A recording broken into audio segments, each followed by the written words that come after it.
I'm getting ready to replace this plastic.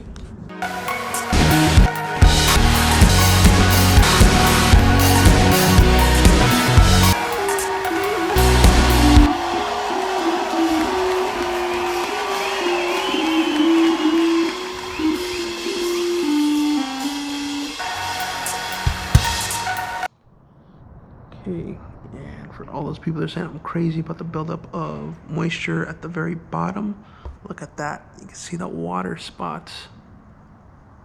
The very bottom. Holes up here.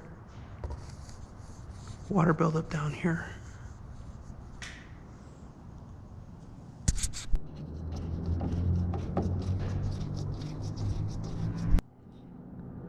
Looks like the previous owner did some modification of himself here to try to seal in the plastic, I guess, maybe as it warped over time. It's a closer look at this modification. You can see there's a ton of corrosion on it. There we go. This is not in good shape. So straight out of the box, the cut isn't that straight, but on the bottom you can see it is. It's looking pretty good. Alright, so it looks like everything's gonna fit.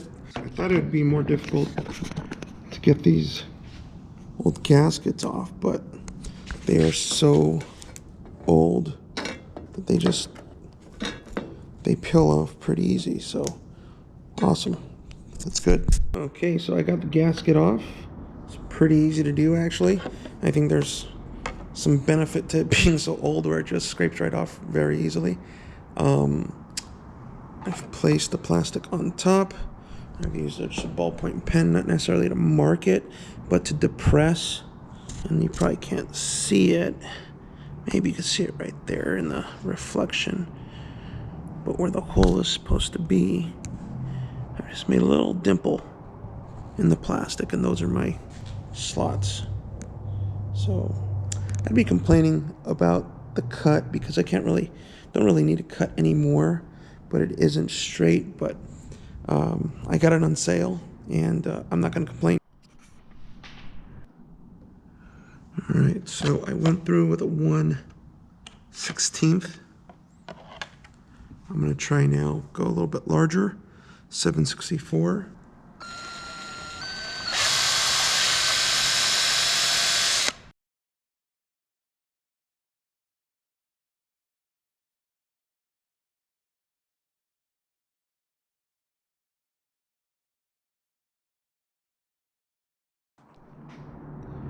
Okay, I just discovered something. So I have no idea why there's double holes in some of these locations. Wait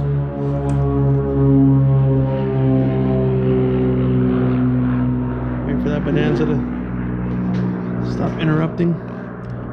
But I drilled the holes based on the size of the previous plastic holes that I'm replacing. And if you look right here, can you see that? These washers don't fit snugly. So if this guy was squeezing these inside of the plastic over time as the rubber would keep pushing on over here, but not so much in here because it's being squeezed, no wonder that lip went up. It doesn't fit. We gotta make this thing larger. We gotta make these holes larger. So, aha. Okay, so now that I am comfortable with the drilling, I figured out where exactly I need to be, and I got kind of impatient with the bits, so I switched to a step down drill bit. Okay, we got the first layer on. Okay, so I got the other strip on. I just left a space. Instead of drilling a hole through the plastic, I'm leaving a larger hole for water to be able to escape. And it doesn't make quite as much sense to me to draw a hole through the plastic, because any buildup of water, whether it's humidity in the air inside the enclosure, that's one thing, because that's going to evaporate, no problem. I'm talking about buildup of moisture that might occur inside. It's gonna want to pull up in the lowest spot, which is going to be right here. So we're leaving an area for it to escape, as compared to if we had it like what you see most planes, Grumman's drill in the hole. It's right here, and I've seen plenty of examples where there's still water puddled up in it. Okay, so we got the fitment. Last couple steps, everything fits, everything looks good. Internet tells me to not tighten these screws too much, to be sure to have the washer where it doesn't move, but not much more than that, because you start bending the soft plastic inward, and that's when you start to deform it, and you start to lose a good seal between the plastic and the foam. And then from there, you got the deformation that happens under tension and heat, where over time the plastic will start warping. So doesn't look like we got too much of that across the board. So like I said, last steps here, a couple last steps for me to go ahead and mark. Okay, so we got the tape on here, and we got maybe 2 or 3 millimeters of plastic that need to be removed. So if I line up the holes right there, you can see that it is clearly over. So I'm gonna take it off, and on the other side,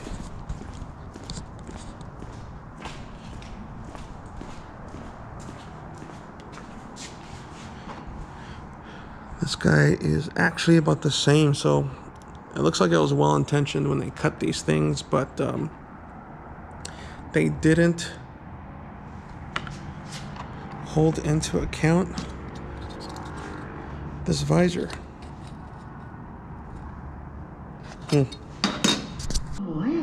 Because it's the fumes that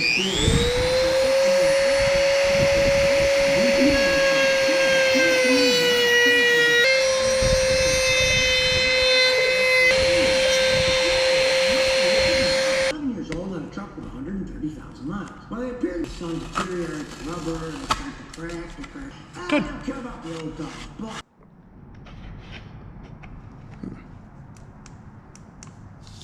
Okay, so I guess in the war between which one's better, the Dremel or the $30 Harbor Freight multi-tool with the HSS wood metal cutting blade, the answer is a combination of the both. The multi-tool cuts in really easily. There's a lot of vibration from it. However, one thing I don't like is that once you are set in a line, you can't really correct it. So in this case, I kept going even though I started veering off, and then I followed up with the grinding disc on the Dremel and kind of just plunged into where it was uneven, where it was sticking out a little, and that actually took care of it. The problem with the Dremel is that this diameter of the grinding wheel is so small that it's real easy to get off your line, so it'll start walking. So what you end up having is kind of you know, definitely a not straight line, but in this case with using both of them, it's pretty straight, one. And everybody's right though, this stuff kind of just burns off. It doesn't really cut, it just burns off. All right, so I got myself some Novus Plastic Clean and Shine. It's an anti-fog, anti-static dust repellent spray.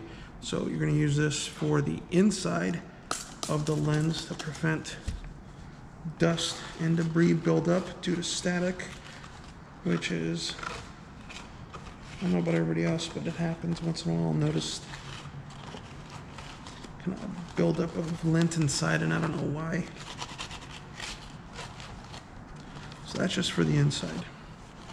So once it's clean, actually this does a great job. It's super clean inside. Doesn't take long at all. It helps to be using the right product. Fantastic. Okay, so the inside's all clean. Let's put it on. Okay guys, we're all done.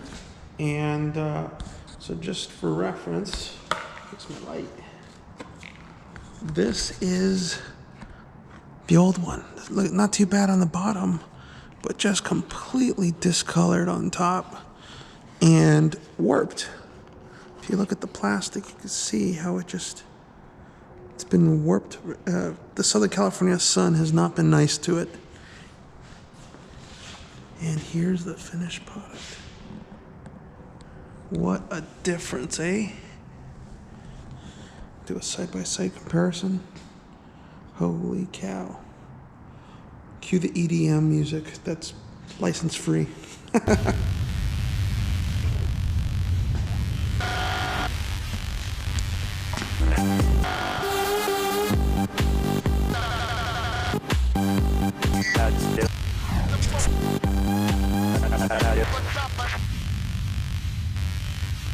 That's it.